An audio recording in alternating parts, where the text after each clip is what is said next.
Muy buenos días para todos, bienvenidos. Mi nombre es Daniela González, yo hago parte del equipo comercial de Gallery Travel y el día de hoy vamos a hacer la presentación del itinerario de viaje Bálticos y Capitales con Encanto. Va a ser dirigida por el profesor Carlos Arturo Fernández, doctor en Filosofía y en Historia del Arte. Durante la presentación, si les surge alguna duda, pueden escribirla en el chat y al finalizar con muchísimo gusto les estaré respondiendo. También les estaremos explicando los detalles del itinerario, como costos, clima y ruta aérea. Gracias, los dejo con el profesor.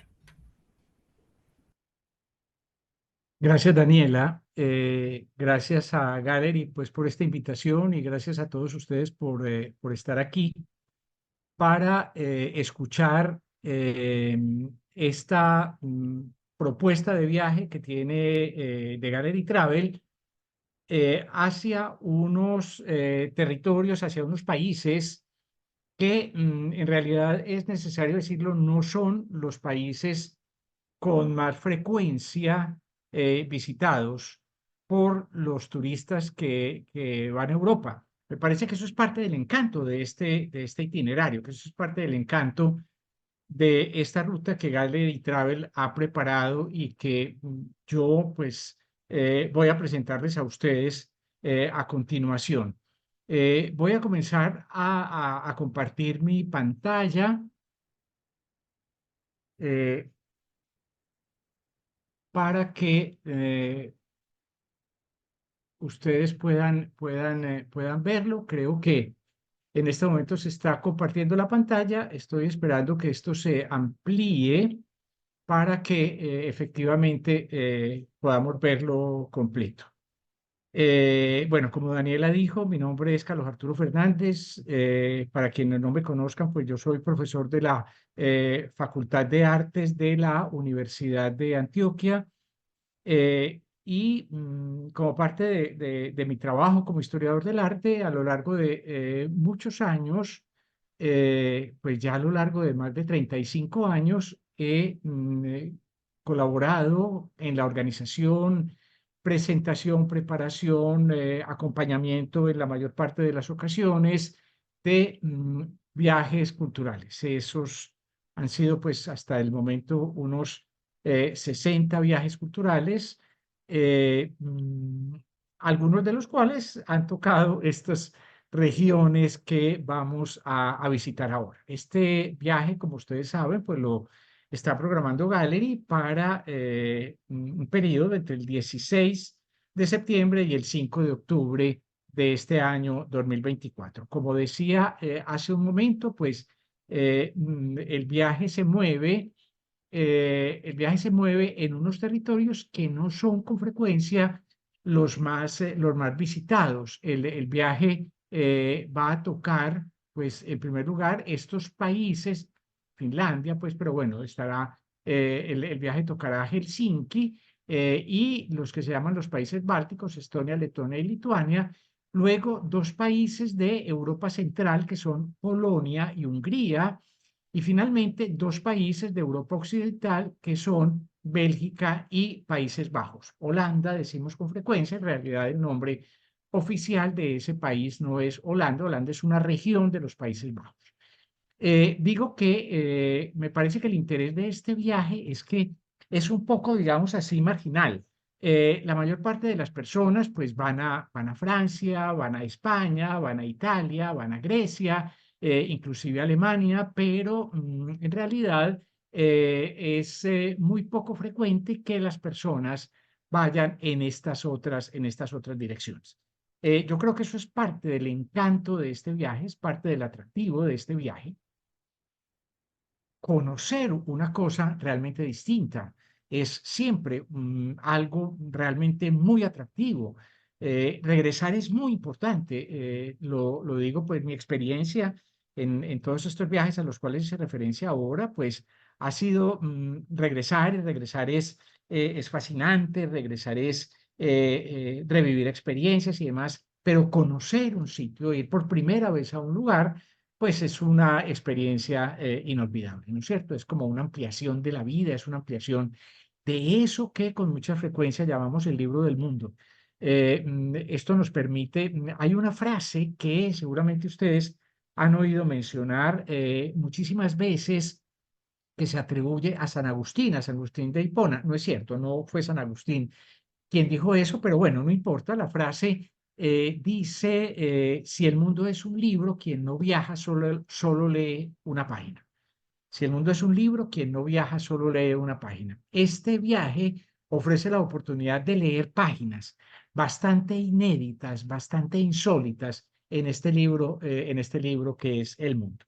Yo voy a dividir mi presentación en tres partes, pues voy a insistir en que nos movemos en tres regiones distintas, ¿no es cierto? Las que he señalado, pues esta parte de los Bálticos, la parte de Europa Central y la parte de Europa Occidental. Empezamos entonces por los países bálticos, Finlandia, Estonia, Letonia y Lituania, y están aquí, están ubicados en este sitio, pues ese círculo, ese óvalo, pues está señalando toda Finlandia. En realidad, pues la visita se va a concentrar en Helsinki. Arrancamos por Helsinki, el viaje arranca pues por Helsinki, es la ciudad que se visita en Finlandia, la capital de Finlandia. Finlandia, un país sumamente grande, por supuesto, un país que tiene una parte, sobre todo la parte norte, en realidad, pero cuando hablamos de la parte norte, pues estamos hablando de las tres cuartas partes nortes del país. Es un país relativamente vacío, ¿no es cierto? No tiene muchos habitantes a pesar de su extensión, y eso se explica, pues, por el lugar donde está ubicado, tan al norte. Son territorios más inhóspitos, esos territorios del norte. Un país lleno de lagos, como ustedes pueden ver en este mapa, y pues aunque no lo veamos en este mapa, un país lleno de bosques, lleno de árboles, lleno de literatura, lleno de música también. Yo creo que la música es una cosa muy importante, muy interesante en este viaje. Esta es la bandera de Finlandia. Voy a poner las banderas y los escudos de cada uno de los países que se van a visitar, un poco por curiosidad, pero también para hacer referencia a un hecho que me parece interesante: esta bandera con esa cruz, lo mismo que este escudo con el león guerrero, pues me parece que son elementos, las cruces y los guerreros o los leones guerreros o los caballeros que se van a presentar mucho en los escudos de estos países. Hablan de sus historias, de sus tradiciones, de sus referencias medievales. Bueno, Helsinki es una ciudad relativamente mediana, digamos. Helsinki tiene unos 650, 700 mil habitantes. Es una ciudad, pues entonces, relativamente pequeña, con una zona central que es la zona que se visitará, unas avenidas sumamente ricas, lujosas, construidas en buena medida alrededor, o desarrolladas, mejor dicho, alrededor de la plaza central. Aquí no lo vemos bien, pero este edificio que está a nuestra derecha, a nuestra izquierda, perdón, es uno que apenas vemos un pedacito. Es la bolsa o la oficina de correos. Es uno de esos grandes edificios de la arquitectura de la primera parte de los primeros años del siglo XX. Es posiblemente el edificio más famoso de Helsinki en ese sentido. Pero evidentemente, pues hay muchas otras cosas importantes. Esta es la catedral, una catedral que está construida, digamos, a la manera italiana, con esos cuatro pórticos, así como en forma de cruz griega que decimos, con los cuatro lados iguales, y con esos pórticos que recuerda pues ciertos elementos de la arquitectura italiana. Pero hay también, como es evidente, pues mucha influencia también de arquitectura rusa. La vecindad pues de Finlandia con Rusia pues es notable, y durante mucho tiempo, quiero decir, hasta principios del siglo XX, Finlandia fue parte del imperio ruso. No fue nunca parte de la Unión Soviética, pero sí fue parte del imperio ruso. Entonces, pues lo fundamental, y esta es la catedral luterana de Helsinki. Pues en realidad lo más interesante pues es pasear por esa zona central de la ciudad, una zona que está llena pues además de cafés, de sitios para un poco digamos para disfrutar el sol. Podrán ustedes imaginarse que en estas latitudes, pues el sol no es demasiado, no es una presencia demasiado frecuente a lo largo de todo el año. En septiembre sí, en septiembre, en estos mediados de septiembre, cuando apenas estamos al final, en los últimos días del verano, pues sí, la presencia del sol es permanente, los cielos son azules, espléndidamente azules, pero lo traigo a cuento para decir que a los finlandeses les fascina esta historia de sentarse en una terraza, en una acera, en un balcón, a tomarse un café, a conversar. Y luego, pues la ciudad tiene pues todo su desarrollo urbanístico, todo su desarrollo arquitectónico, en buena medida alrededor del puerto. Estamos en el mar Báltico.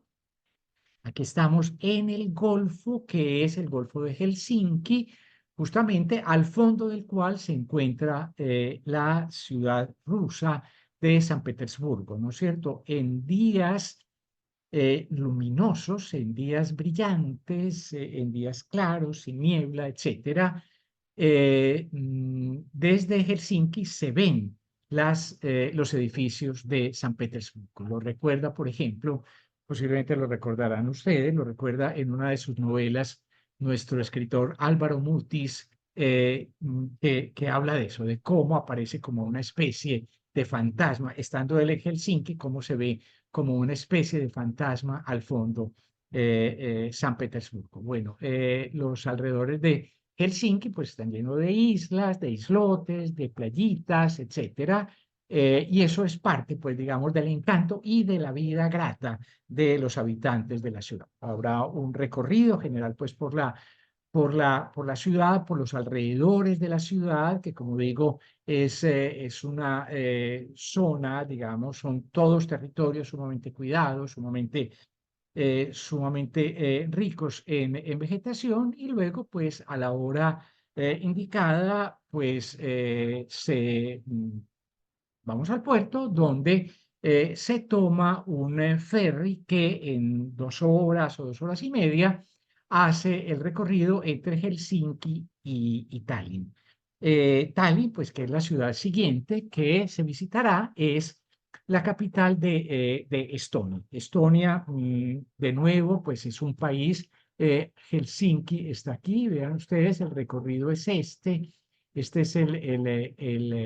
el recorrido que atraviesa que, como digo, se llama el Golfo de Finlandia. Creo que ahora dije el Golfo de Helsinki, el Golfo de Finlandia, y San Petersburgo estaría aquí a nuestra derecha, después pues, de este mapa, está por aquí por donde estoy señalando. Entonces, un recorrido pues sumamente breve para atravesar el Golfo de Finlandia, pero muy bello el paisaje, además eso de estar en un mar tan raro, digamos así, como puede ser para nosotros el mar Báltico, pues me parece que es muy encantador. La bandera de Estonia, como señalaba hace un momento, y de nuevo el escudo siempre con estos leones tienen pues que hacen una referencia simbólica, evidentemente. Leones, un cabo en Finlandia o en Estonia, ¿no es cierto? Por supuesto, esto está hablando más de mitos que de cualquier otra cosa. Tallinn es la capital de Estonia, una ciudad más pequeña que Helsinki. Tallinn tiene unos 500.000 habitantes. La mayor parte de las ciudades que se van a visitar en este viaje tienen alrededor de eso. Hay algunas ciudades, Varsovia es más grande, pero el resto de las ciudades tienen alrededor de 500.000, 600.000 habitantes. Tallinn pues tiene pues un desarrollo notable, porque es una ciudad muy verde, como pueden ver ustedes. Y todo el país es muy verde. Déjenme decir que el 70% de la superficie de Estonia está cubierta de bosques. 70% son bosques. No digo simplemente que sean parques o zonas protegidas, bosques. Cuando una persona, existen inclusive reglamentaciones para la protección de los bosques que son muy rigurosas, que son muy estrictas. Piensen ustedes que cuando una persona debe talar un árbol, porque digamos, pues está en su finca, en su casa de verano, o lo que sea, en su casa en las afueras de la ciudad y tiene necesidad de talar un árbol, si va a talar un árbol, tiene obligación de sembrar 100 árboles para reemplazar el árbol que ha quitado. Es decir, hay en realidad pues un cuidado enorme por la naturaleza. Esta zona que estamos viendo aquí es la zona pues, más interesante de Tallinn, la zona más antigua de Tallinn, que se llama Trompea. Trompea es la ciudad antigua, el centro cultural, el centro histórico, perdón, de la ciudad, es patrimonio cultural de la humanidad y allí están pues algunos de sus monumentos más importantes, aunque también debo decir que abajo de esta colina, que es una colina fortificada, como ven ustedes, pues que era una colina de protección, pues hay otra parte que veremos enseguida de la ciudad que es sumamente importante. Aquí se encuentran algunas de las construcciones más famosas de la ciudad. Esta que vemos es la catedral de San Alexander Nevsky. Alexander Nevsky es un santo ruso y pues esta catedral de Alexander Nevsky habla de un asunto que es muy importante en Estonia todavía en la actualidad, pues que es la historia de la presencia rusa y soviética en el país. Esto, debo decir, pues que mm, eh, a pesar de que después de la disolución o a raíz de la disolución, en realidad antes de la disolución, fue una de las causas de la disolución de la Unión Soviética, pues estos países bálticos se independizaron y en algún momento hubo, o en muchos momentos ha habido mucho rechazo a esa tradición rusa. Esta es una iglesia rusa, pues en ese sentido, otra torre de la cual hablaremos un poquito más adelante, que es la torre de la iglesia de San Olaf, y quisiera mencionar esta torre que vemos aquí a nuestra izquierda, que se llama la Torre del Gran Hermann. Es la manera popular de conocer el Gran Hermann o Hermann el Grande. Es el nombre de esa torre, de la misma manera que hay otra que no vemos aquí, que es una torre de entrada bajita y muy gruesa, que se llama la Gorda Margarita. Hay mucho folclore, digamos, alrededor de todos estos temas.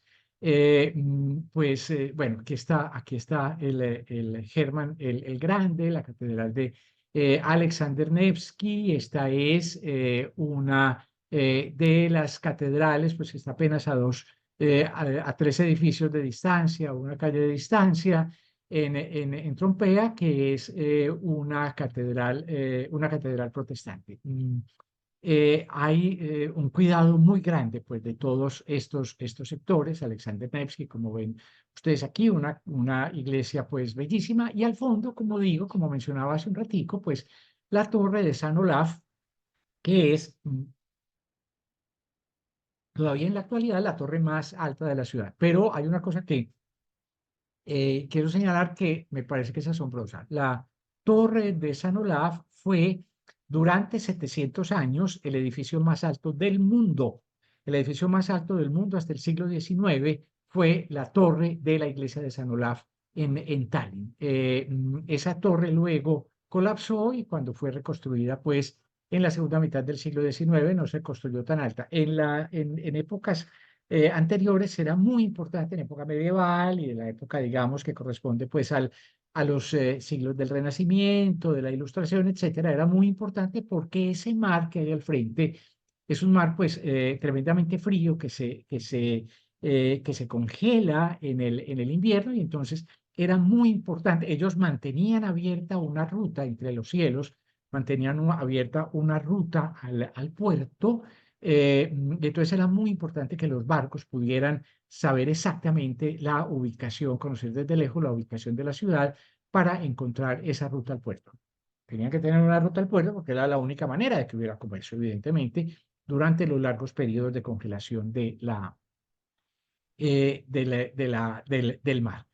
Bueno, en la parte baja de la ciudad, entonces está esta zona que está pues alrededor de la plaza principal, esta es la plaza principal de la ciudad, está llena de almacenes de artesanías, de anticuarios, de pequeños restaurantes, es realmente un lugar muy increíble. Este es el edificio del ayuntamiento, un antiguo edificio. Ustedes se pueden imaginar que muchos de estos edificios, pues, tuvieron que ser reconstruidos después de la Segunda Guerra Mundial y la ciudad está perfectamente restaurada, conservada.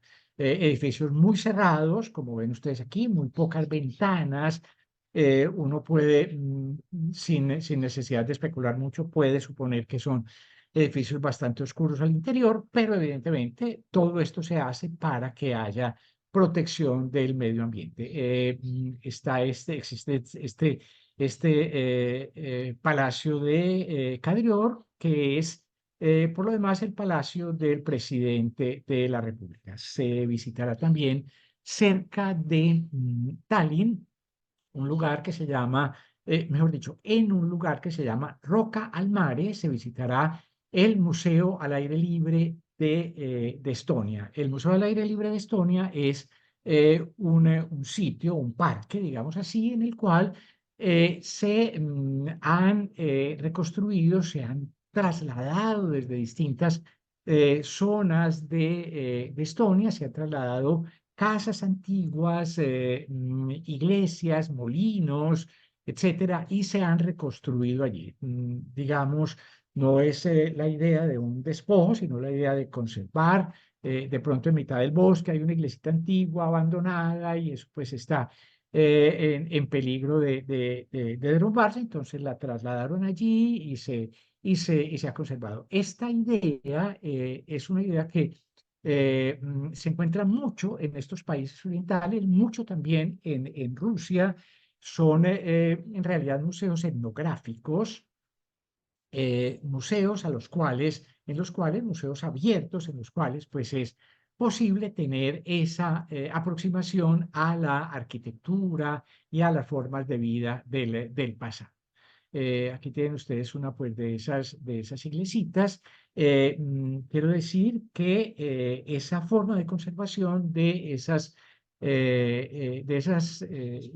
edificios pues fue muy popular en la época de la Unión Soviética y recuerden ustedes que estos países bálticos estuvieron bajo la Unión Soviética pues desde la Primera Guerra Mundial hasta 1991 y entonces pues hay unas influencias de políticas también culturales en ese sentido. No es extraño entonces que existan aquí o que nos encontremos, por ejemplo, un museo parecido, por ejemplo, en la ciudad de Bucarest, en Rumania, y en muchas ciudades. Una cosa bellísima esto que realmente vale la pena visitar. Saliendo hacia el país siguiente, Lituania, entonces se hace una visita panorámica de Pärnu. Quiero advertir que en todos estos países nos vamos a encontrar, van a ver ustedes que una cosa que a uno le resulta extraño, pero es simpática, es curiosa también, evidentemente, que es el hecho de que en estos idiomas pues hay cantidades de signos que se ponen sobre las vocales, pero a veces también sobre las consonantes y eso implica pues unas pronunciaciones diferentes que son bastante, eh, por lo menos para mí, son completamente inaccesibles, ¿no es cierto? Entonces, Parno, digamos, seguramente la pronunciación es un poquito distinta. Este es un lugar que es favorito, digamos, de los estonios para las vacaciones de verano, ¿no es cierto? Las vacaciones de playa. Es posiblemente la playa más famosa de Estonia. Bueno, y es una ciudad muy agradable. Es decir, en el recorrido, pues allí el autobús se detiene, hay un recorrido pues por las calles principales, una aproximación a las playas, etcétera.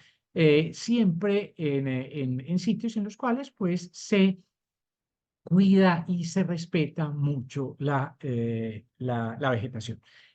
Curioso para nosotros estas playas con pinos, pero bueno, estamos en un mar que además es un mar muy especial. Déjenme decir que el Báltico, pues todos tenemos en la cabeza pues la imagen del Báltico, si no ahora lo recuerdo cuando veamos una imagen de un mapa. El Báltico es un mar muy cerrado, ¿no es cierto? El hecho de que ese sea un mar muy cerrado, de que esté pues todos estos ríos, todos estos lagos de Finlandia o de Suecia que desaguan en el Báltico, hace que el Báltico sea un mar muy poco salado, ¿no es cierto? Es un mar muy cerrado que recibe mucha agua dulce. Eso genera pues una cantidad de condiciones, permite la conservación de restos y demás, y va a ser también uno de los motivos por los cuales esta es una de las zonas más ricas en ámbar en el mundo. Pero bueno, eso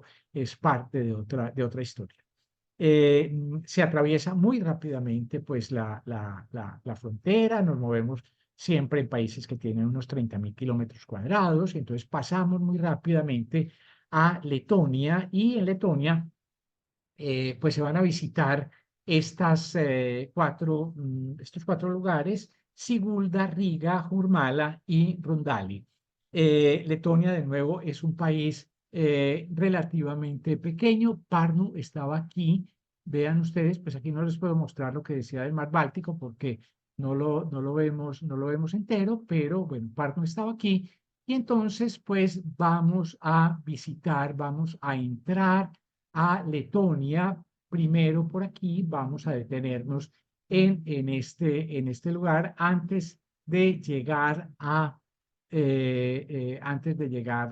Riga, que es la capital. Bueno, entonces la bandera de Letonia: rojo, blanco, rojo, el blanco, la mitad de las franjas rojas, y este escudo, pues donde creo que está claramente además todo el esplendor de todas aquellas cosas, pues que había mencionado, un poco simbólicas en los escudos de estos países. Empezamos en el Parque Nacional de Gauja, en la zona de Sigulda, que está, recuerden ustedes, acá, no está acá, en este sitio, pues digamos como en la mitad del país. En esta zona de Sigulda, pues se conservan restos de castillos medievales, cuevas. Es una especie de parque no demasiado grande, en el cual se hacen distintas visitas. Una de ellas es a la tumba de Turaida, que es la rosa de Letonia. Eso es toda una leyenda literaria alrededor de una muchacha, y entonces se conserva pues toda esa tradición literaria en monumentos en esta zona de Sigulda, en concreto en la partecita de Turaida. Quizá lo más famoso de todas maneras es este palacio, este castillo de Sigulda, un castillo que tiene pues unas zonas más reconstruidas en realidad. No hablo ni siquiera de restauradas, sino reconstruidas. Creo que es un tema interesante que en la preparación de este viaje pues será necesario tocar, que es el hecho de que países como estos pero no digo solamente los Balcanes, digo los Bálticos, pienso también, por ejemplo, en Polonia, muchos de estos países resolvieron en distintos momentos de su historia que era necesario reconstruir los monumentos antiguos.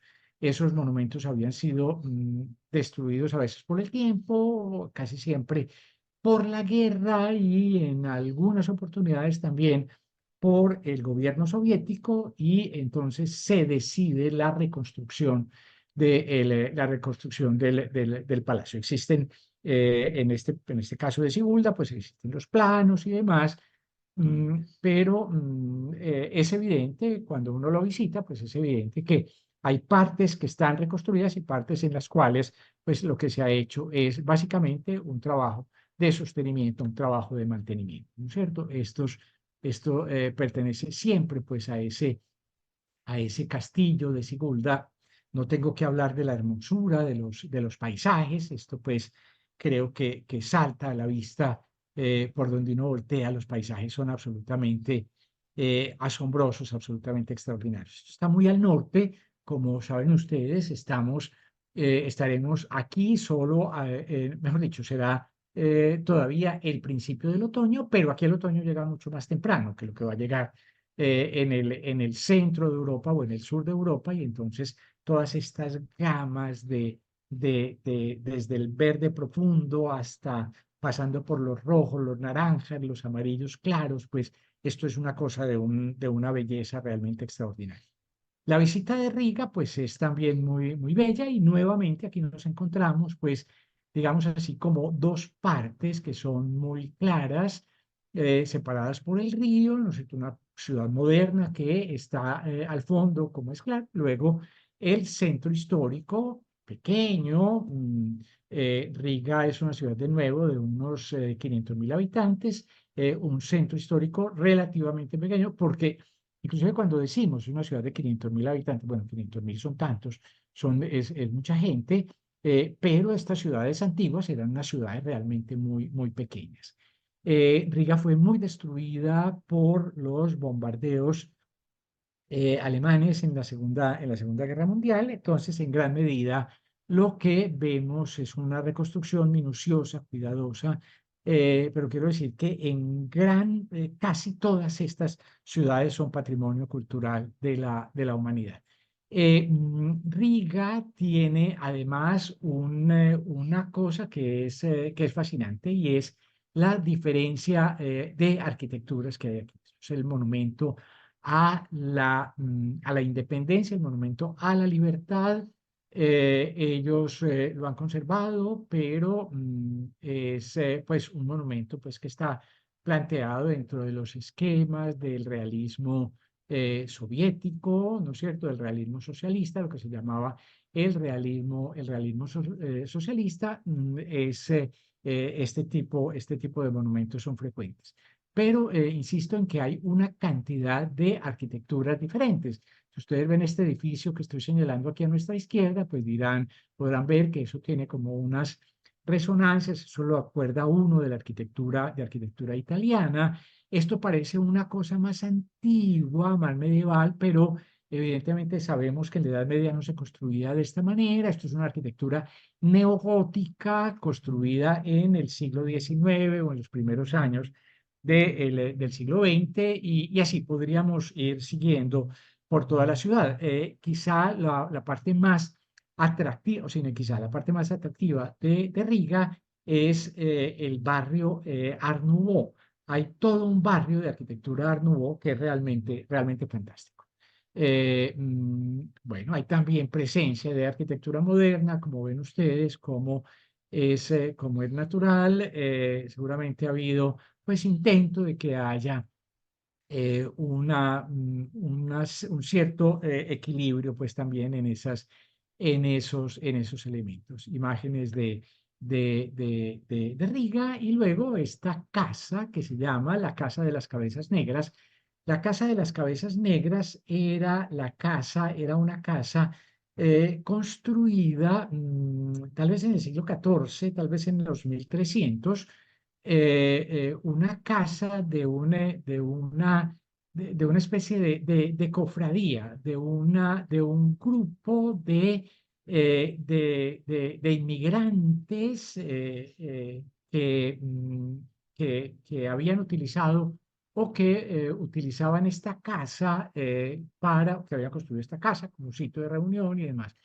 Esta casa sufrió muchas transformaciones, muchas restauraciones a lo largo de su historia y de nuevo fue muy destruida por los ataques alemanes en la Segunda Guerra Mundial y al final de la Segunda Guerra Mundial las autoridades soviéticas decidieron simplemente eliminar lo que quedaba, simplemente borraron completamente lo que quedaba. Después de la independencia de la Unión Soviética, después, quiero decir, en los años 90, hacia finales de los años 90, se decidió reconstruir la Casa de las Cabezas Blancas, que es un poco como el emblema de la ciudad. Entonces, lo que decía ahora sobre este asunto es muy interesante.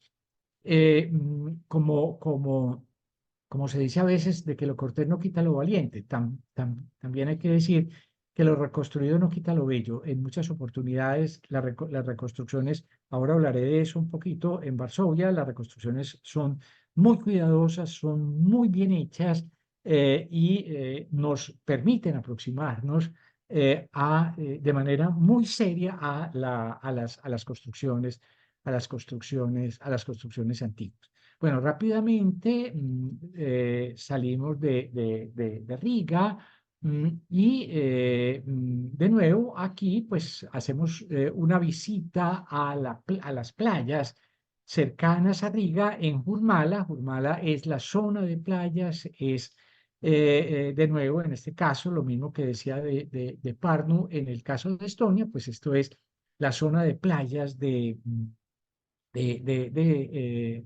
Letonia. Y en esta zona de playas, pues hay una cosa que es sumamente importante y sumamente bella, además de las playas, pues que es la arquitectura, ¿no es cierto? Hay una cantidad de casas de arquitectura realmente muy refinada, de arquitectura muy exquisita. Vale la pena pues hacer un recorrido en el autobús, de pronto caminar alguna de estas callecitas de Jurmala que son muy hermosas. Y ya saliendo hacia Lituania, pues entonces nos encontramos el Palacio de Rundale. Este Palacio de Rundale o Rundale es uno de los palacios más extraordinarios que pueden verse, el más extraordinario evidentemente que hay en Letonia, uno de los mayores de Europa del Norte. Coloco allí el nombre del arquitecto Francesco Bartolomeo Rastrelli, simplemente para recordar que debo señalar el hecho de que Rastrelli era un arquitecto italiano, el nombre lo indica claramente, pero fue el gran arquitecto de San Petersburgo, ¿no es cierto? Lo que actualmente es el Museo del Hermitage, el Palacio de Invierno, y muchos edificios de San Petersburgo son obra de Rastrelli, fueron obra de Francesco Bartolomeo Rastrelli. Obra también suya es este palacio, que era el palacio del Gran Duque de Curlandia, era como se llamaba esta zona en ese momento. Palacio gigantesco que se visita, realmente muy exquisito. Estamos hablando de palacios del siglo XVIII y eso tiene, pues, digamos, estamos en el contexto de lo que en otras partes llamamos la arquitectura rococó. Son palacios realmente de una gran sofisticación, de una gran elegancia, que en muchos aspectos, por ejemplo, en esta escalera, en esto que se llama una escalera imperial, pues recuerda la escalera del Palacio de Invierno de San Petersburgo que había construido el mismo Rastrelli.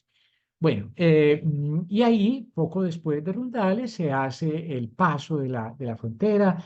Los pasos de la frontera, saben ustedes, pues todo esto pertenece a la Unión Europea, no hay fronteras, entonces simplemente pues uno casi que ve simplemente un letrero que dice Lituania y entonces sabemos que estamos saliendo de un país para entrar a otro. Y en primera instancia, poco después de la frontera, vamos a llegar a esta localidad que se llama Šiauliai. Vilna es la capital, Trakai es la antigua capital. Šiauliai que está Vilna o Vilnius, está por aquí, está bastante al sur. Pero primero nos vamos a encontrar a Šiauliai. Šiauliai está aquí, en este punto que estoy señalando. ¿Qué hay en Šiauliai? En Šiauliai hay lo que se llama la colina de las cruces.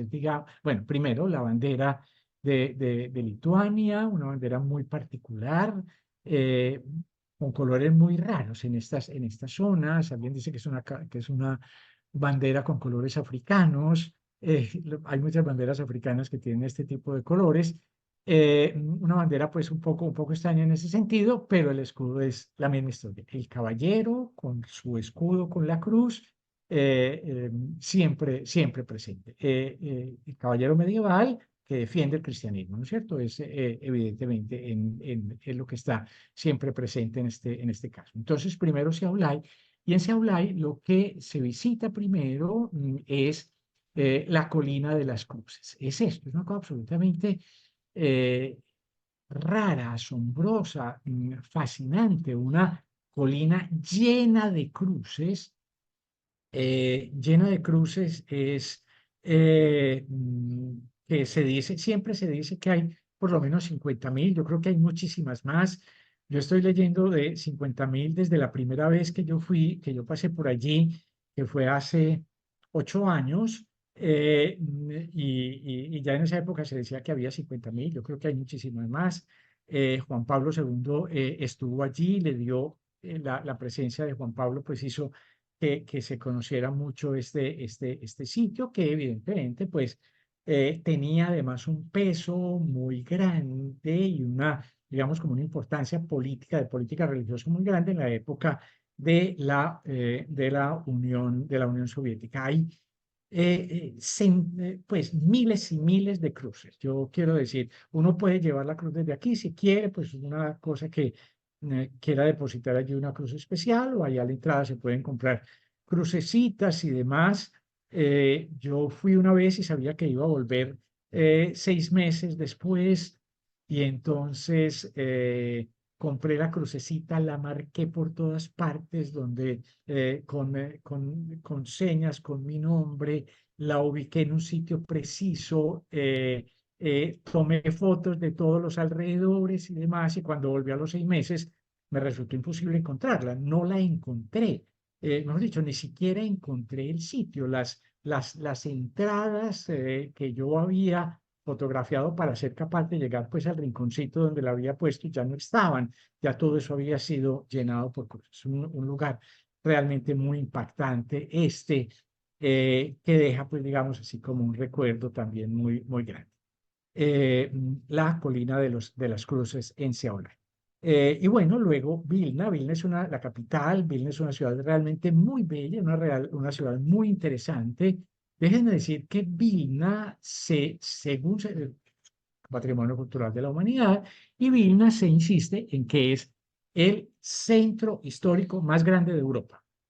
Eso se lo pelean muchas ciudades. De Bolonia en Italia se dice lo mismo, pero bueno, se dice que este es el centro histórico más grande de Europa, con una cantidad de fortalezas como estas que ven ustedes aquí en invierno, palacios, iglesias de distintas confesiones. Esto es la catedral, que es la catedral que se llama la Catedral de San Pedro y San Pablo, con ese campanario pues absolutamente insólito. Son muy importantes aquí los relieves y el trabajo del estuco. El estuco es esa especie de yeso duro, de yeso endurecido que se puede tallar, de estuco blanco sobre paredes de color crema. Pues es realmente una de las cosas que por lo menos desde mi perspectiva de historiador del arte es más interesante en Vilna. Y luego, cerca de Vilna, pues se visita Trakai. Trakai es la antigua capital, era la antigua capital de Lituania, digamos el Palacio Real, que era lo que hacía pues que un lugar fuera capital. De nuevo, en este caso nos encontramos frente a un edificio parcialmente restaurado, parcialmente reconstruido, un edificio muy bello sobre ese lago. Se llega a través de un puente, como ven ustedes aquí, se recorren sus salas, salas que tienen como una cosa muy curiosa, mejor dicho, se recorren sus salas por la arquitectura. Yo no sé si en el curso de los últimos 7 años, desde que yo fui la última vez, se habrá aumentado el mobiliario, pero una cosa que llamaba mucho la atención era que prácticamente no había mobiliario en Tracay. Prácticamente lo que uno veía era la arquitectura, aquellas salas fascinantes, medievales, pues reconstruidas, eh, mm, que hay allí. Ustedes pueden ver aquí, evidentemente, pues en esta fotografía, estos elementos en piedra son del edificio antiguo. La torre se acabó de reconstruir en ladrillo. Esta torre pues se había conservado hasta esta parte, se reconstruye la parte superior, etcétera. Pero insisto en que esto es sumamente importante en todos estos países, es la reivindicación de la historia cultural de estos pueblos. Alguien puede decir que no, que todo eso se debería haber dejado como quedó, se debería haber dejado en ruinas, pero eso es muy complicado, ¿no es cierto? Porque es que la historia, la identidad no puede ser una ruina, o es muy difícil que la identidad solo sean ruinas, ¿no es cierto? Eso pues evidentemente se presta a discusiones, pero es un tema realmente muy interesante en todo este contexto. Pasamos digamos, al segundo capítulo de este viaje, que es Europa Central, que incluye Polonia y Hungría, ¿no es cierto? Polonia está en la parte de arriba, Polonia es esto, Hungría está acá. En realidad en Polonia se van a visitar, tanto en Polonia como en Hungría se van a visitar varios lugares, y esto pues es importante. Yo quiero arrancar diciendo, pues esto es lo que se va a visitar en Polonia. Wrocław no, perdón porque se me pasó. Varsovia, Czestochowa, Cracovia y Auschwitz son las que se van a visitar. Polonia es un país más grande que los que venimos viendo. Polonia es también, pues debo decirlo, uno de los países más bellos que uno pueda ver en el mundo, creo yo. Yo creo que lo he dicho en algunas oportunidades a algunas personas de Gallery, yo creo que valdría la pena hacer un viaje exclusivamente a Polonia, porque es un país lleno de cosas maravillosas, ¿no es cierto? Polonia, pues esta es la bandera blanca y roja, la bandera de Polonia, blanca y roja, y el escudo de nuevo con esta águila imperial. Déjenme decir que Polonia, pues, es un país con una historia muy larga y muy complicada. Polonia en muchas oportunidades, o bueno, en tres oportunidades, fue desmembrado, fue desbaratado, fue dividido, se lo repartieron entre las potencias de la época. Las potencias de la época eran, pues, Prusia. Después va a ser, pues, digamos, como el centro más importante del Imperio Alemán, el Imperio Austrohúngaro y Rusia. En tres oportunidades la partieron, se la repartieron, y como país desapareció durante mucho tiempo. En realidad ha sido en ese sentido la historia política de Polonia, pues una historia realmente dura. Varsovia es pues la capital, una ciudad extraordinariamente hermosa, con una historia también extraordinariamente dura y difícil. Aquí estamos en la parte central de la ciudad. Tenemos a nuestra derecha el Palacio Real. En el centro, esto es el ayuntamiento, o el edificio pues, de los gremios y demás.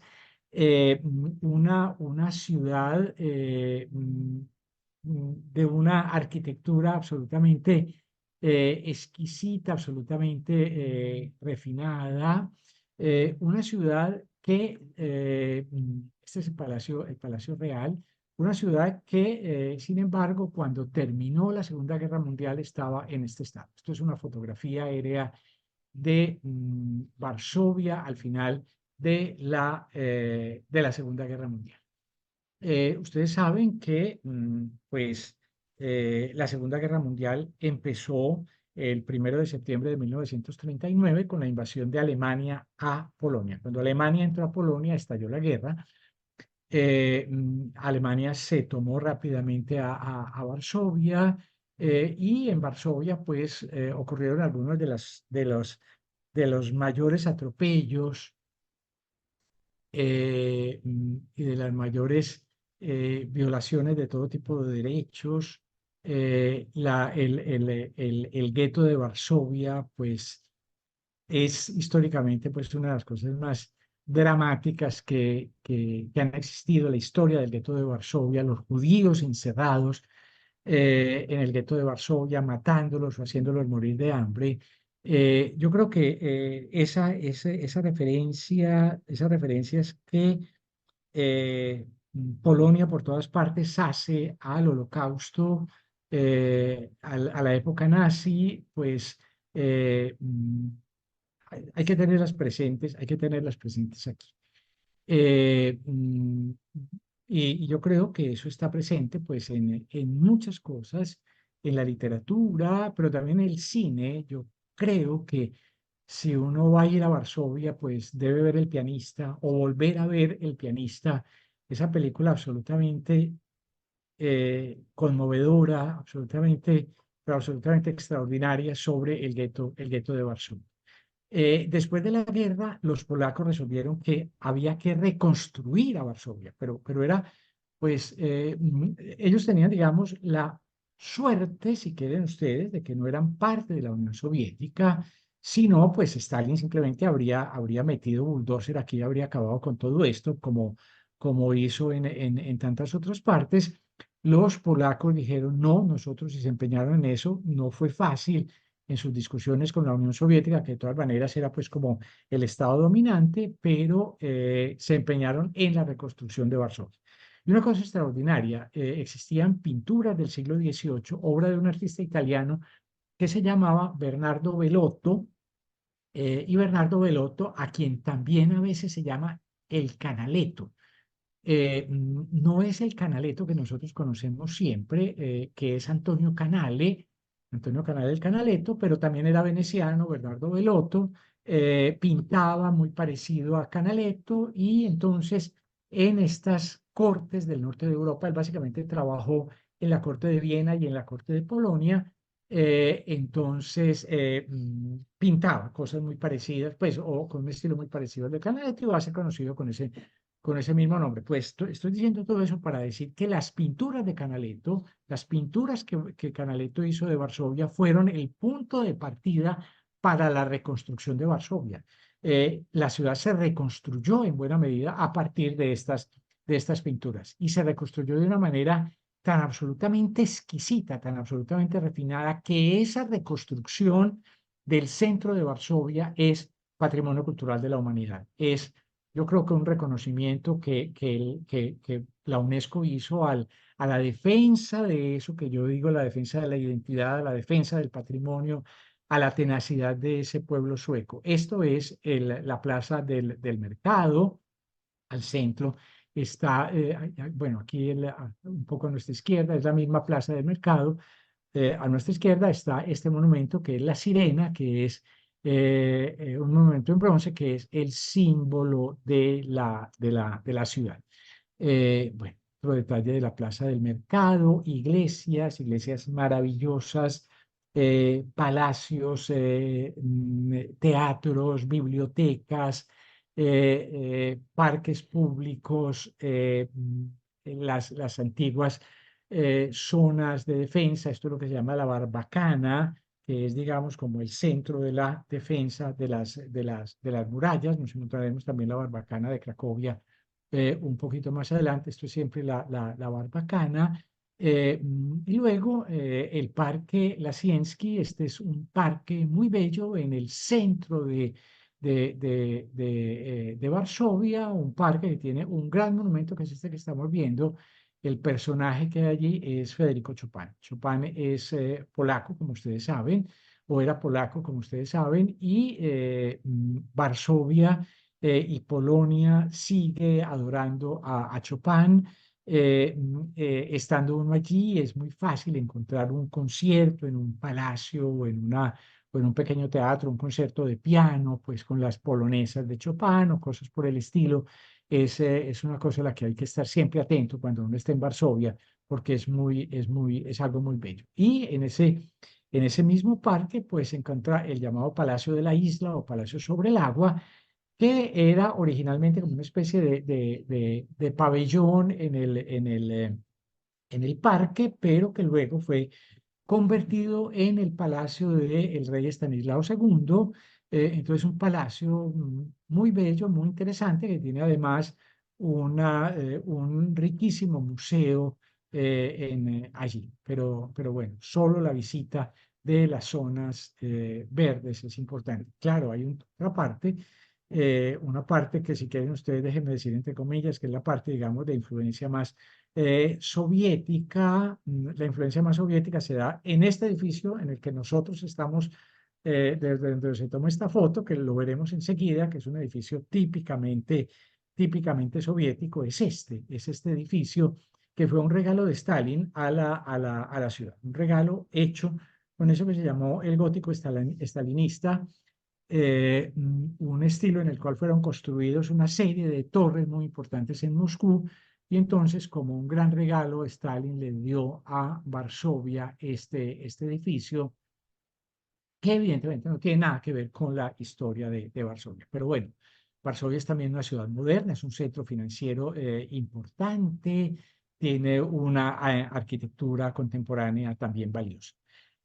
Saliendo de Varsovia hacia el sur, pues entonces hay que parar en Czestochowa. Czestochowa es una ciudad que es también una ciudad que tiene también una tradición industrial, una ciudad relativamente pequeña, pero que es importante sobre todo porque allí hay una pequeña colina, que es la colina de Gaznagora. En Gaznagora existe este edificio que están viendo ustedes aquí, esto que están viendo ustedes aquí, que es un monasterio de monjes paulinos. Y en ese monasterio de Gaznagora, que es un monasterio muy antiguo, se conserva en la iglesia de Gaznagora, en este santuario de Gaznagora, esta es la entrada a la iglesia, se conserva la imagen el icono de la Virgen Negra de Gaznagora.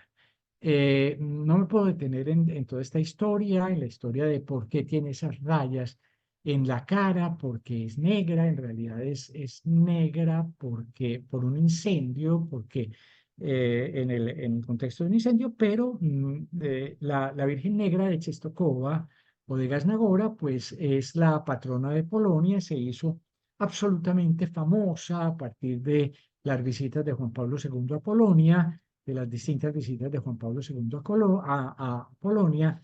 Y entonces, pues es un icono que también está lleno pues, de leyendas y de tradiciones, como que fue pintada por el apóstol, por el evangelista San Lucas, cosa que evidentemente es imposible, pero bueno, existe mucha tradición de vírgenes pintadas por San Lucas en el mundo católico. Y esta es seguramente una de las más importantes. Este es el interior de la magnífica iglesia. Se conoce la iglesia, se conoce pues el monasterio y demás, y se visita, se pasa se puede pasar frente a como existe por ejemplo en Guadalupe, se puede pasar frente a la imagen de la Virgen Negra para verla, para quien tenga devoción para orar desde cerca. De Gaznagora, pues entonces nos dirigimos a Auschwitz. Son evidentemente los campos de concentración. Yo creo que este es el momento más duro de este viaje, más doloroso, pero más inolvidable, o uno de los más inolvidables de este viaje. Eh, eh, yo tengo amigos que han estado conmigo aquí que dicen, bueno, ya vine y nunca vuelvo. Pues yo, gracias a Dios, he estado 4 veces en Auschwitz y volvería todas las veces del mundo. Me parece que todas las veces que pudiera. Me parece que esto es una experiencia de un grado de profundidad, de un grado de intensidad que ojalá uno la pudiera repetir con esa entrada siniestra. El trabajo os hace libres y se ingresa pues al campo de concentración. Estos son los bloques del campo de concentración. La visita es una visita muy especial. La visita es en absoluto silencio. La gente uno tiene unos audífonos, le entregan unos audífonos, la guía se hace a través de los audífonos. Hay una música, digamos, una música suave de fondo, y entonces hay un silencio absolutamente. Aquí sí, más que en cualquier parte vale la historia, un silencio absolutamente sepulcral, en el cual se van visitando estos galpones donde se encuentra de todo, donde uno ve cómo eran las celdas de confinamiento, cómo eran las celdas de tortura, cómo era la celda, cuál era la celda donde murió donde murió San Estanislao Kolbe, el padre Kolbe, que recuerden ustedes, pues se hizo cambiar por un padre de familia, y entonces fue él finalmente al que dejaron morir de hambre, perdón, al que dejaron morir de hambre. Bueno, las celdas de confinamiento donde uno no se puede mover, bueno, toda esa historia, las fotografías y demás, y unas zonas que son absolutamente impresionantes, que son unas especies de instalaciones, no tengo otra palabra mejor para decirlo, donde están cosas como esta, todas estas cosas que son, pues, como ven ustedes, muletas y prótesis, en este caso, o zapatos, una colección enorme de zapatos de pelo. Les cortaban el pelo porque con eso se hacían colchones y cosas por el estilo.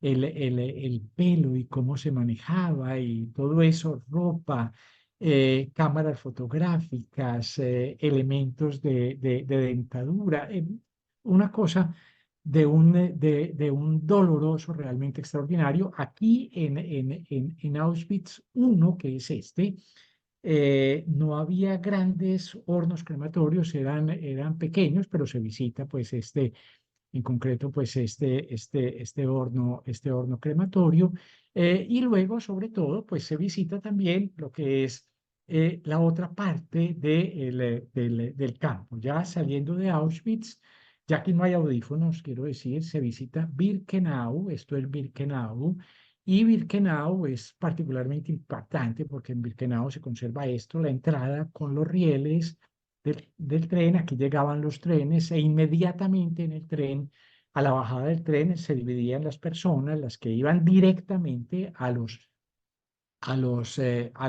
las cámaras de gas y a los hornos crematorios, y los que iban a campos de trabajo.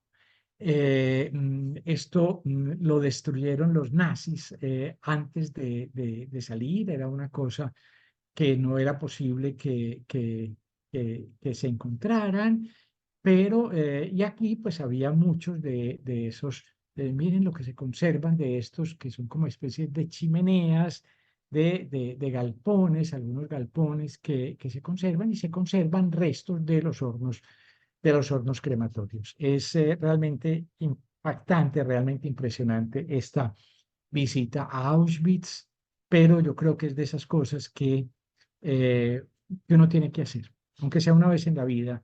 Estar en Auschwitz es necesario. Bueno, y luego de Auschwitz, pues de esa visita tan dolorosa, pues la visita de Cracovia. Cracovia es una ciudad bellísima, es posiblemente la ciudad más bella de Polonia, una ciudad que milagrosamente se conservó bastante bien en la Segunda Guerra Mundial.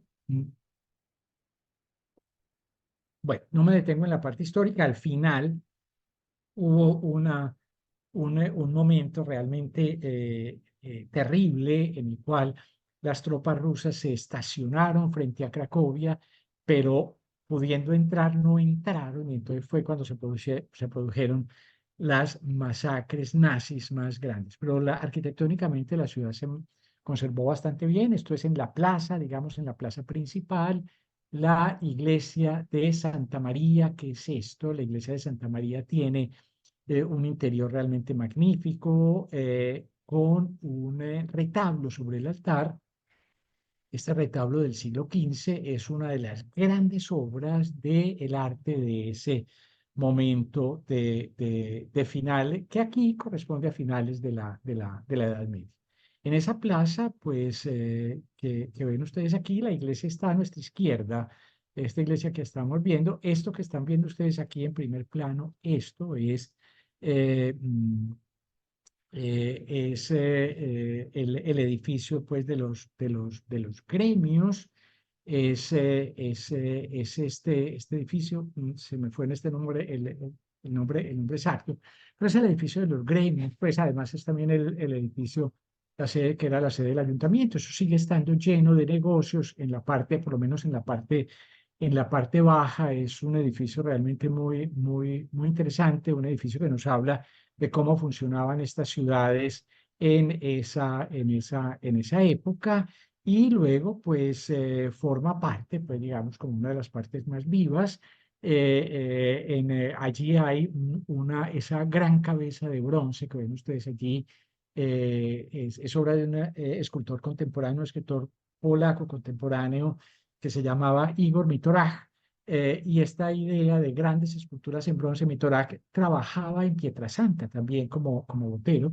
Mitorak, digamos, se hizo famoso por este tipo de intervenciones urbanísticas. Bueno, el centro es muy bello, como digo, es una ciudad muy bien conservada. En este caso, en gran medida, pues las cosas están restauradas, no reconstruidas. No fue necesario llegar a reconstrucciones de la ciudad.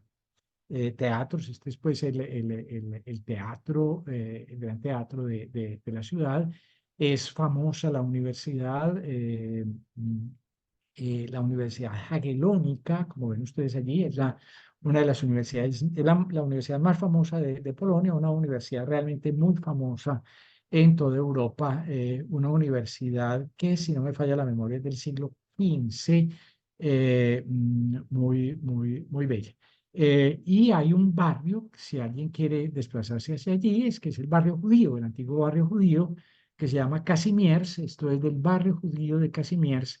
Judíos en Cracovia no quedan judíos. Aquí, pues, si en Varsovia decía que había que ver el pianista, pues yo creo que en Cracovia hay que ver, o pensando en Cracovia, hay que ver la lista de Schindler. Creo que qué se significa fundamentalmente en este barrio de Casimir, o en gran parte, pues, en este barrio de Casimir. Allí ya no hay judíos. Esto no es un barrio judío, es un barrio de comercio y de habitación y lo que sea. Hay dos sinagogas, pero creo que solamente una de ellas se utiliza. Bueno, hay otros sitios, de nuevo la Barbacana, en este caso la Barbacana pues de Cracovia, partes de las murallas, y finalmente una cosa que es posiblemente la más famosa de Cracovia, la he dejado para el final, que es la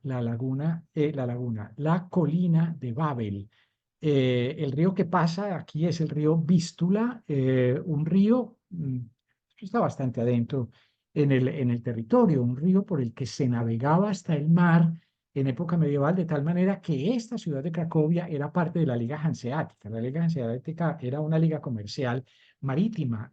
Pues Cracovia era parte de la Liga Hanseática por la importancia del Vístula. Y aquí está la colina de Babel.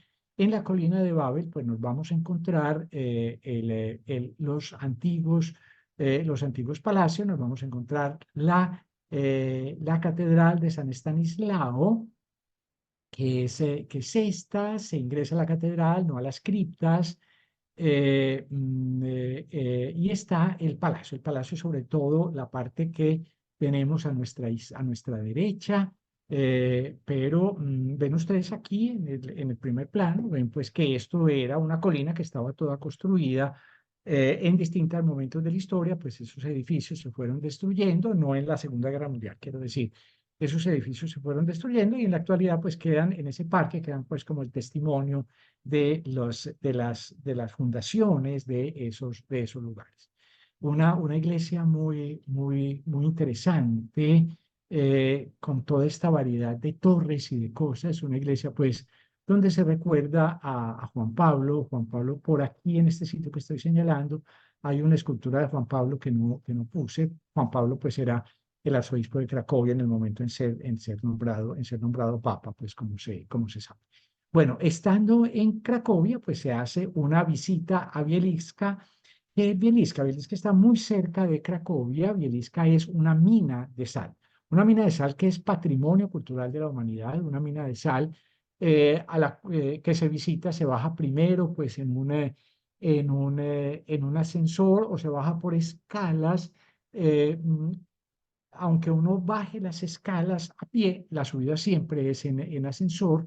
Bueno, y entonces hay una cantidad de pisos, se van recorriendo esos pisos en estas minas, en esta mina de sal, una mina que no sé si ya lo dije, es patrimonio cultural de la humanidad, una mina que es visitada desde época muy antigua. Goethe habla de su visita a Bieliska. Y lo que ha ocurrido allí, pues es que se han hecho recintos, iglesias, bueno, en el caso concreto esta iglesia, las lámparas también son de sal, los pisos son de sal, todo es de sal y retablos y esculturas y relieves y demás, pero también hay toda una presentación, como toda una escenificación de cómo era el trabajo en las minas.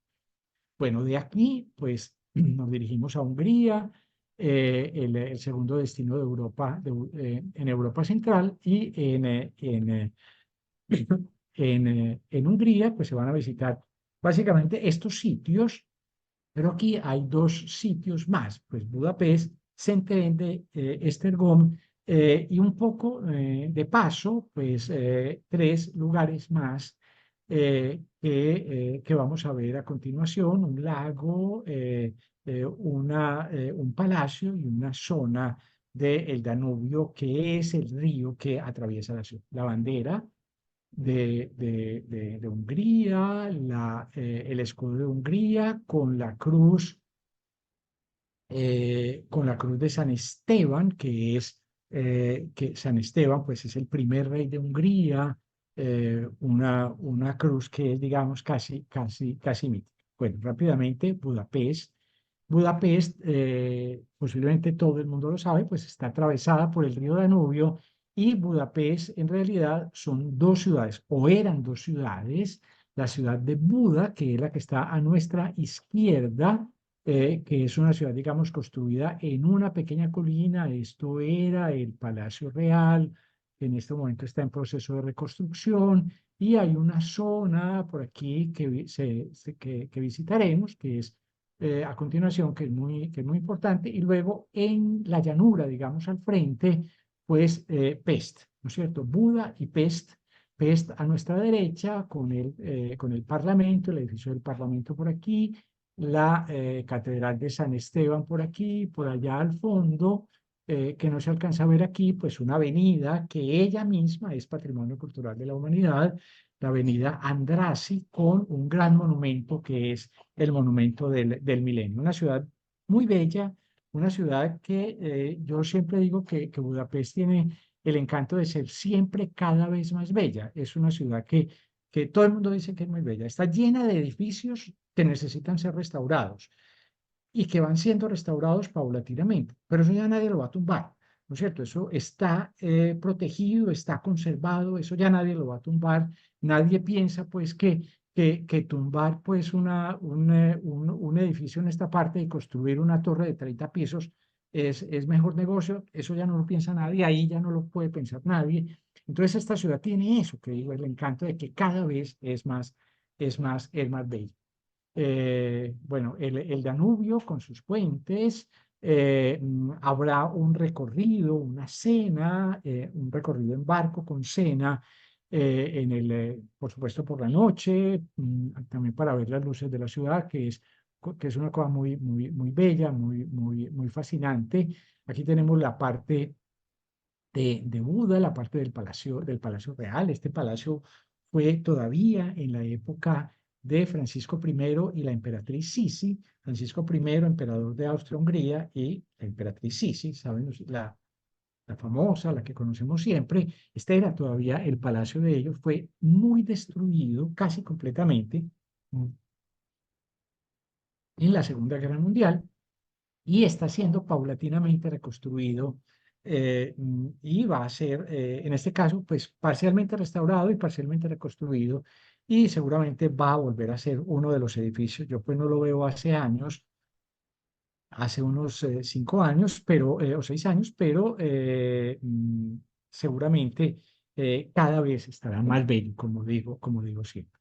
La parte de Pest que vemos aquí, en la parte de Pest, pues sobresale el Parlamento. Este es un edificio neogótico, este es un edificio del siglo XIX, tampoco es anterior, es después del Pentágono, el edificio público más grande del mundo. Es una cosa absolutamente asombrosa. Hay una tarde libre en Hungría, en Budapest, perdón, y una de las propuestas que plantea el programa es visitar o que sugiere el programa para que la gente haga, para que las personas hagan en su tiempo libre, es visitar el Parlamento.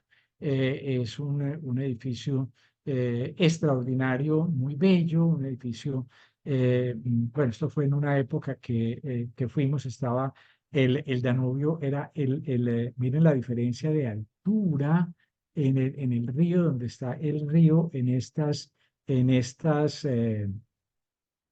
en esta fotografía, y donde está en esta fotografía, era la altura más alta a la que había llegado el Danubio en los últimos 500 años.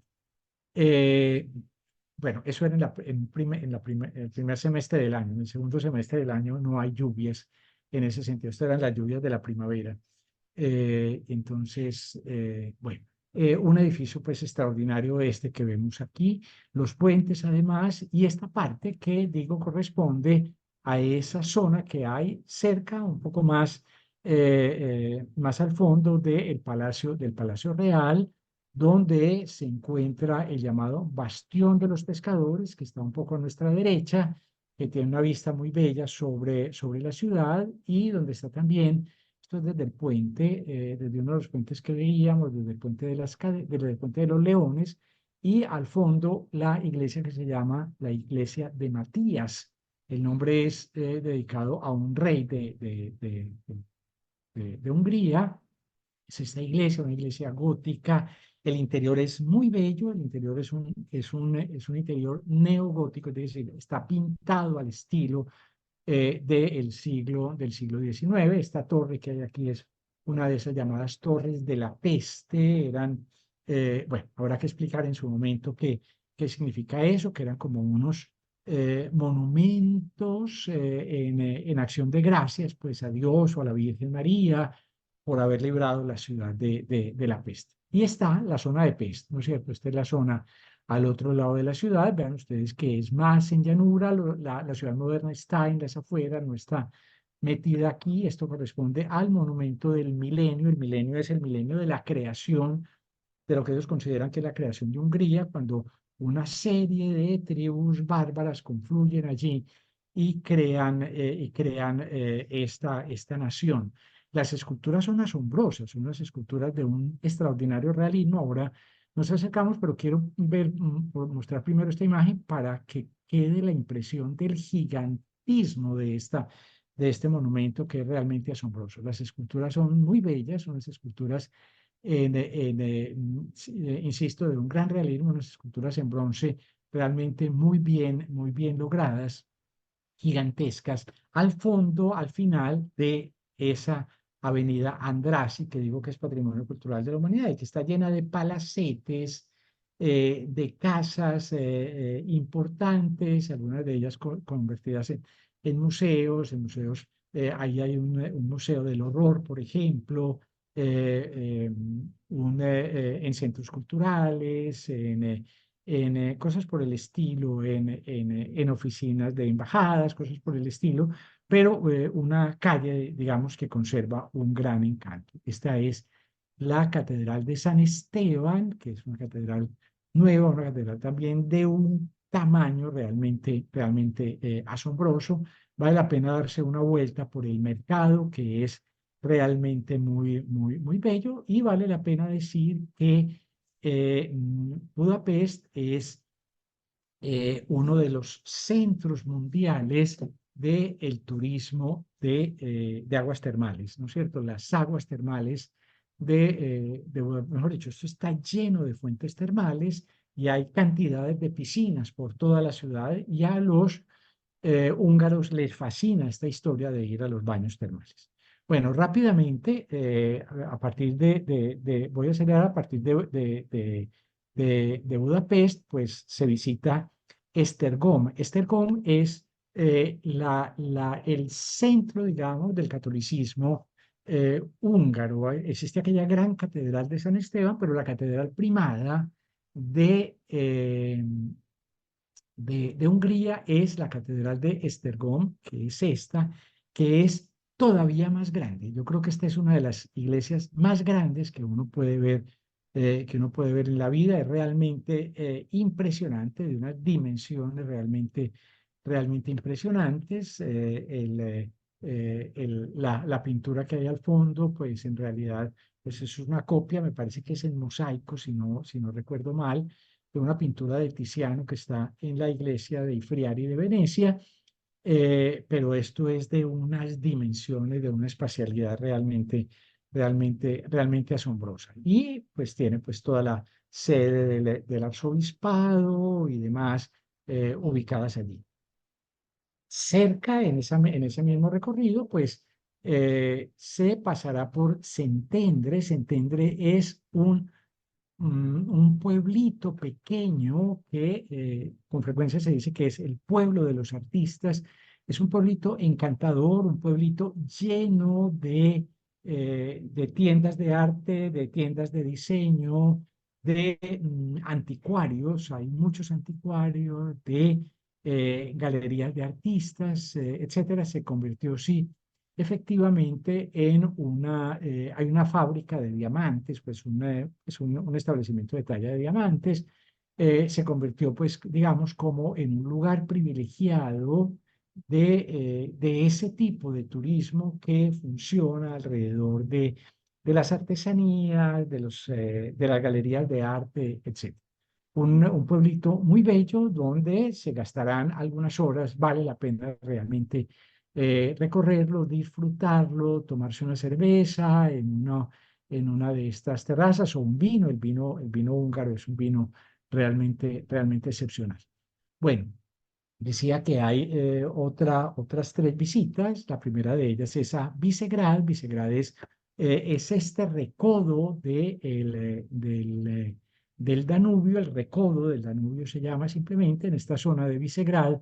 Los paisajes son muy bellos y se sube, como ven ustedes aquí, pues se está viendo desde el sitio desde donde se sube, pues una parte de una antigua fortaleza. Hay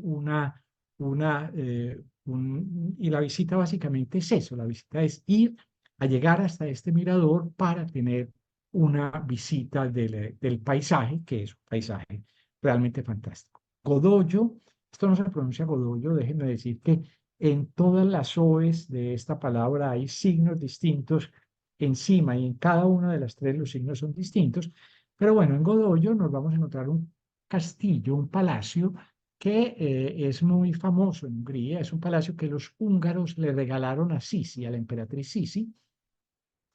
Entonces es como el Palacio de Sisi, ¿no es cierto? Es un palacio que está muy bien conservado alrededor de Sisi, alrededor de muchas, de la leyenda, pues se ha aprovechado la leyenda de Sisi para ese asunto. Un palacio muy bello que vale la pena conocer. Y finalmente, este lago, el lago Balatón, es uno de los lagos más famosos de Hungría, y en este lago Balatón en concreto, pues se visita la abadía de Tihany, que es una abadía del siglo XI, me parece, reconstruida, evidentemente. Esta iglesia pues tiene esa fachada, pues uno puede decir es una fachada rococó, pero se conserva pues gran parte, se conserva pues también el claustro y demás. Es un lugar pues muy excepcional.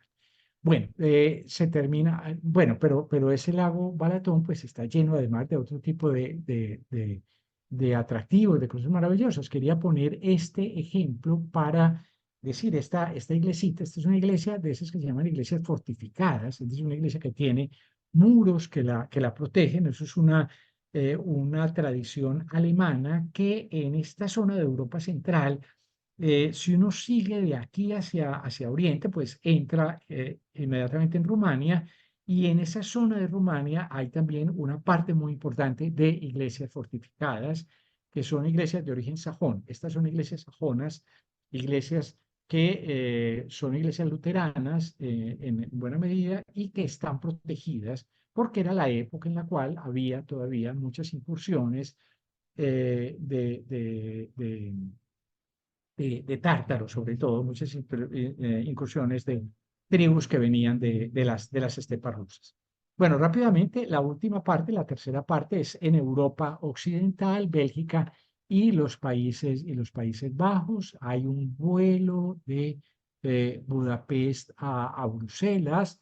Todo el resto, bueno, el Helsinki Tallinn, evidentemente, como sabemos, se ha hecho en ferry, pero todo el resto del recorrido hasta Budapest ha sido en autobús. Aquí hay un vuelo a Bruselas, y luego lo que queda aquí, pues evidentemente esto es tan pequeño que evidentemente se hace en bus. Primero Bélgica y después los países y después los Países Bajos. Por decir alguna cosa, Bélgica tiene algo así como 36.000 kilómetros cuadrados.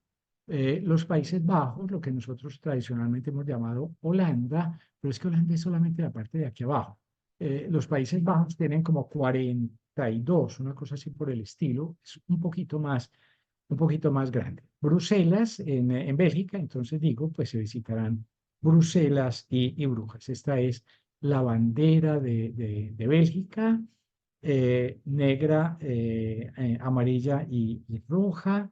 Y este es el escudo de Bélgica, el escudo real de Bélgica, con su eslogan, pues, con su eslogan, que es la unión hace la fuerza. Bueno, el mapa de Bélgica. En Bélgica se visitará, pues, Bruselas y Brujas.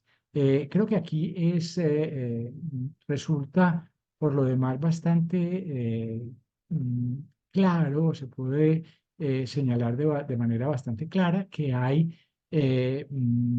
varias, como básicamente dos partes en el país. El país está dividido en tres partes realmente.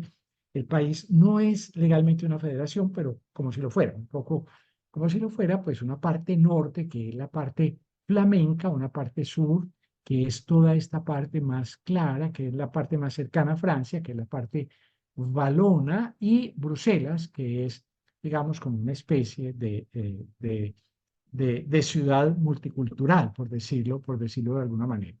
Entonces las visitas son a Bruselas y a Brujas. En primer lugar, en Bruselas, pues lo fundamental, lo más importante de Bruselas es, sin lugar a dudas, la plaza de Bruselas. La plaza es de una belleza absolutamente excepcional, y dentro de la plaza de Bruselas, bueno, estos son eventos pues que también son excepcionales, pero que hablan de la importancia de la plaza para la ciudad. Y el edificio pues, más importante es ese que estaba a nuestra izquierda, que es este, que es el edificio del ayuntamiento, un edificio de la época gótica tardía, que habla pues del esplendor de esta ciudad. Era una ciudad comercial realmente, realmente extraordinaria. Vean ustedes esto, cuando uno dice que esto habla del esplendor, es simplemente por el hecho de que uno fácilmente puede decir, bueno, ¿cuánto costaba esto construir esto en el siglo XV?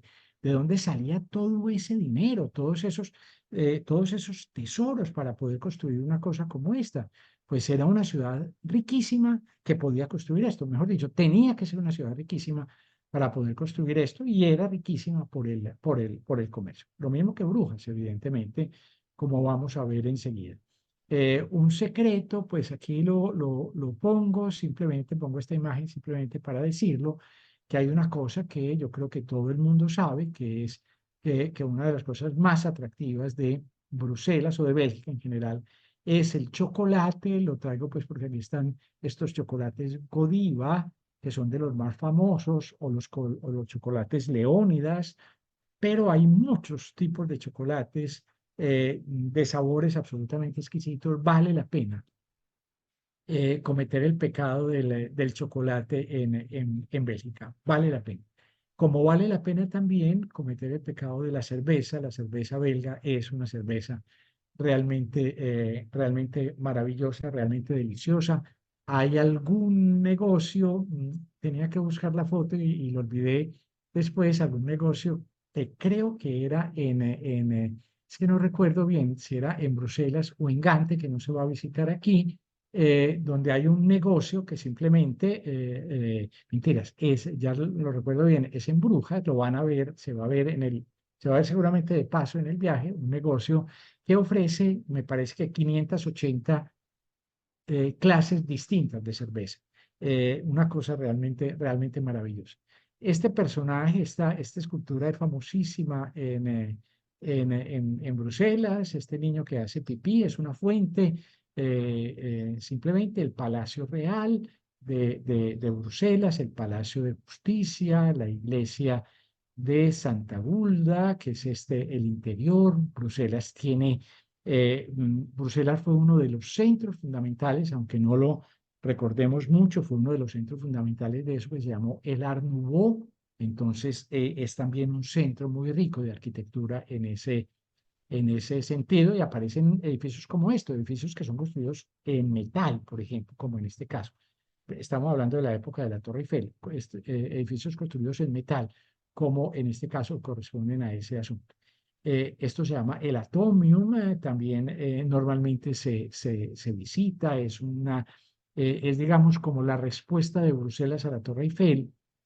Eso no es simplemente un edificio, no es solamente una cosa conmemorativa, eso pues es utilitario, sirve. Y luego, pues una cosa que es muy interesante, que no deja de ser muy atractiva para nosotros, es todo el barrio, lo que se llama el barrio europeo, que es el barrio pues donde está la Comisión Europea. Este es el edificio de la Comisión, pero donde está también una de las sedes del Parlamento, aunque la sede principal del Parlamento, como saben ustedes, está en Estrasburgo. Y está pues todos los otros edificios, digamos, fundamentales. El centro de la Unión Europea es Bruselas, ¿no es cierto? Entonces hay todo un barrio alrededor de ese asunto.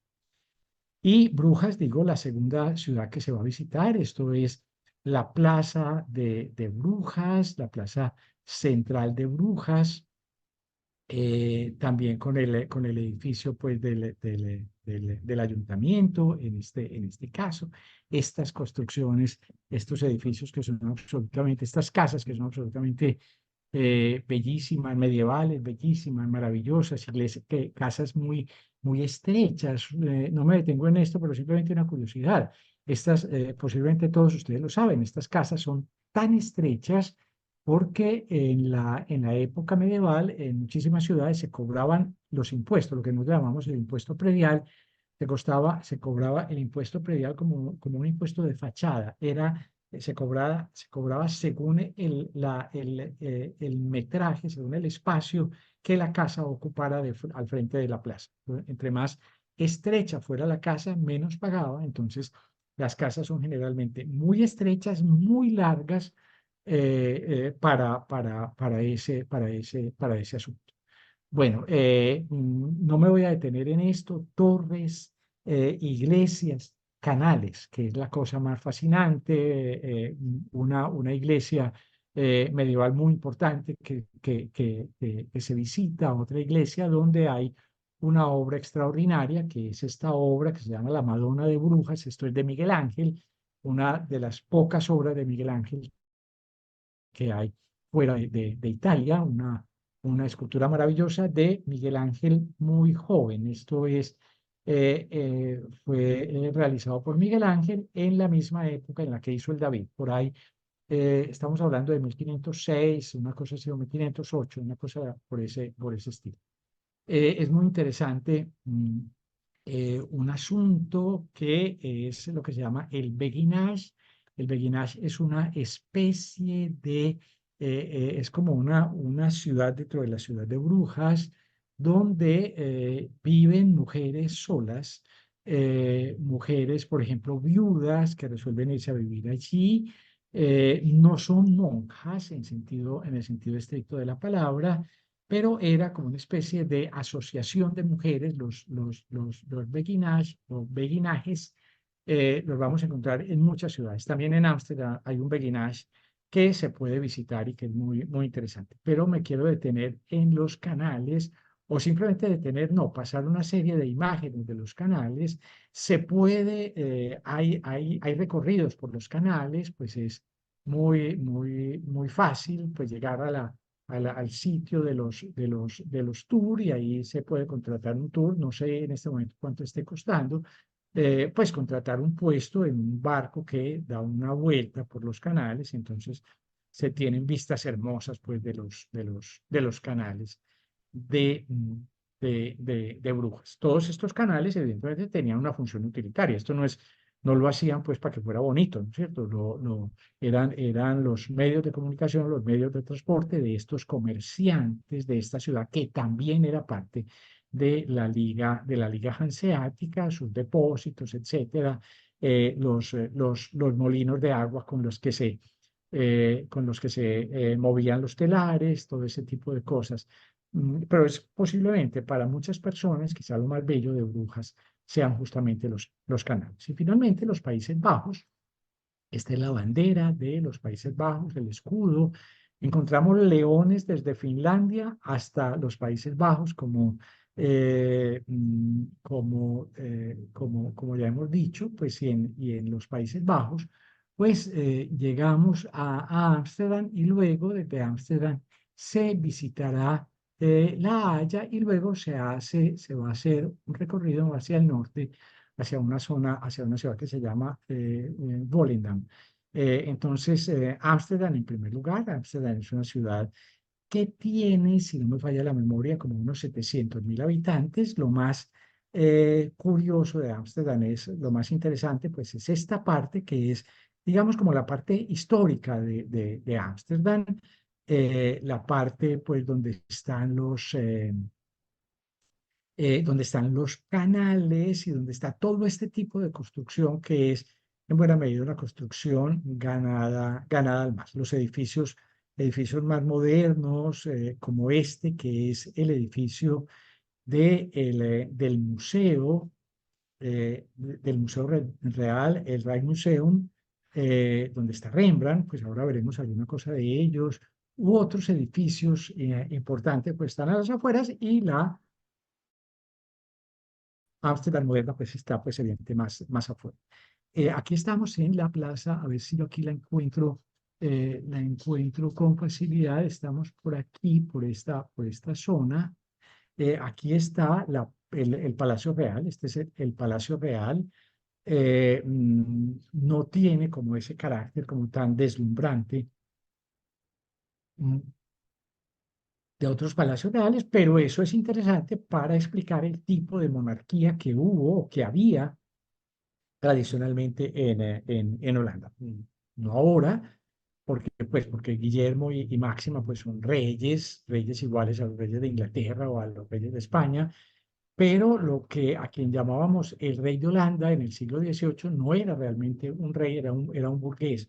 Eh, Tenía otro carácter, ¿no es cierto? Esa casa de Orange tenía un carácter distinto y eso se refleja en este palacio. Esto es una ciudad también llena de canales, como saben ustedes, una ciudad pues que en eso tiene pues un perfil realmente maravilloso, llena de canales, llena de bicicletas. Hay que tener cuidado con las bicicletas quiero decirlo, inclusive por experiencias personales, las bicicletas tienen la prelación sobre los peatones. Eso nos puede sonar muy raro, pero a mí me atropelló una bicicleta las bicicletas y la culpa la tenía yo. La bicicleta no para, la bicicleta se va con el que yo iba de bastón, es decir, iba como si fuera un minusválido y me atropelló la bicicleta y la culpa la tenía yo. No pasó nada, pues afortunadamente el señor siguió tranquilo, pero me pegaron un regaño tremendo porque la bicicleta predomina sobre el creo que es bueno saberlo. Arquitectura muy interesante, como se sabe, típica. Ámsterdam se conservó muy bien en las guerras. Este es el edificio del Rijksmuseum, que es uno de los edificios más importantes del mundo. Pues quien quiera en el tiempo libre disponible hacer un programa que sea excepcional, pues ir a ver la Ronda Nocturna de Rembrandt. Yo creo que este es uno de los grandes cuadros de la historia de la humanidad, pues valdría la pena, o ver esta novia judía de Rembrandt, o esta lechera de Vermeer, toda esa pintura flamenca, perdón, esa pintura holandesa es del siglo XVII, es una cosa muy bella, o ir a ver los cuadros de Van Gogh. El Museo Van Gogh es uno de esos grandes museos excepcionales, una cosa que no se ve sino en Ámsterdam. Bueno, hay otro museo que es el Museo de Ana Frank, que es la casa donde vivía Ana Frank. Es un tipo de museo distinto, pero si a alguien le llama la atención, también es una visita que es posible hacer. La visita a La Haya es una ciudad distinta. La Haya es la capital del gobierno, es también, es una ciudad también que tiene una parte antigua y una parte moderna, porque también hay una parte muy importante de sedes, sobre todo las sedes de justicia, el Tribunal de Justicia de La Haya, por ejemplo, unas sedes de justicia que están en La Haya y que pertenecen a la ciudad moderna. Pero hay partes como el Palacio Real. Este es el Palacio Real, el palacio pues de Guillermo y Máxima, es este, y de la princesa Amalia es este, eh, mm, que corresponde a ese, como digamos, bajo perfil. Del cual hablaba hace un momento. Pero este es el antiguo Palacio Real, que se puede visitar también, que es uno de los palacios reales más antiguos del mundo. Y junto a ese palacio real está este museo que vemos aquí, que se llama el Museo Mauricio, que es también, si alguien tiene tiempo de curiosear en La Haya, pues es sumamente importante, sumamente famoso este cuadro, donde hay, por ejemplo, esta pintura de Vermeer, que es la pintura, la vista de Vermeer. Pero insisto, muchas partes modernas, como las que ven ustedes aquí cerca de La Haya, está este museo que se visitará. Madurodam. Madurodam es una Holanda en miniatura. Es muy popular, es muy visitado, y lo que se encuentra es pues eso que ustedes ven aquí, una reproducción de edificios, una reproducción en una escala de un 25avo, la 20ª parte del tamaño de los edificios es la que se reproduce allí. Mejor dicho, se reproducen en una 20ª parte del tamaño original. Insisto, es una visita muy popular. Mucha gente se detiene en Maduro Dam, perdón. Y finalmente, la última visita es a Volendam. Volendam es una pequeña ciudad costera, es una visita que además es interesante para aproximarse a las zonas donde los holandeses le han ganado, pues le fueron ganando espacio al mar durante mucho tiempo. Es una ciudad pesquera, es una ciudad además productora de quesos,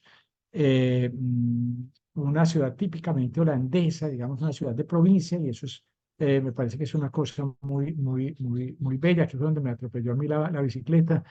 Una ciudad muy bella pues, con todas sus casas frente a la orilla del mar, una ciudad en realidad en este momento pues muy turística.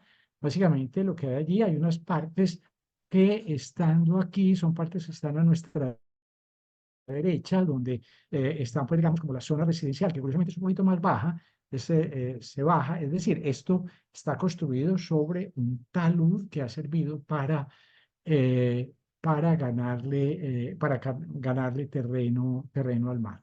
Pero se respeta la arquitectura tradicional y demás, y aparecen pues todos estos elementos que son tan típicos, tan tradicionales. Esto que vemos aquí es un puente levadizo para que las barcas puedan pasar pues por los canales. Volendam tiene una pequeñísima playa, yo creo, por lo menos en lo que yo recuerdo haber visto, solamente existe esta pequeñísima playa que ustedes ven aquí y lo demás pues son zonas verdes, digamos, que están pues protegiendo la parte habitable.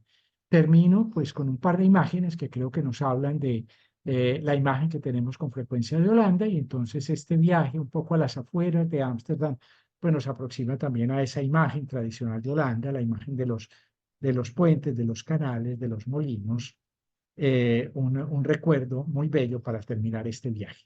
Bueno, esta era lo que yo les quería compartir, lo que les quería presentar en este recorrido, haciendo un seguimiento pues a todo el recorrido que ha propuesto Gallery Travel para este viaje a los países bálticos y a países con encanto. Evidentemente yo creo que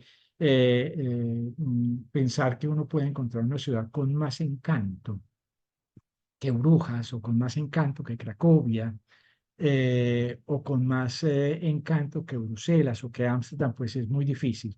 Y con esa cualidad que creo que decía, que ya señalaba pues al principio y con la que quiero terminar, que me parece que es muy importante, y es que este no es un trabajo, no es un viaje habitual, ¿no es cierto? No es un viaje ordinario, es un viaje que, si ustedes piensan un poco en el mapa, es un viaje que va un poco por los lados, ¿no es cierto?, de lo que tradicionalmente se visita un poco a sitios donde no se llega.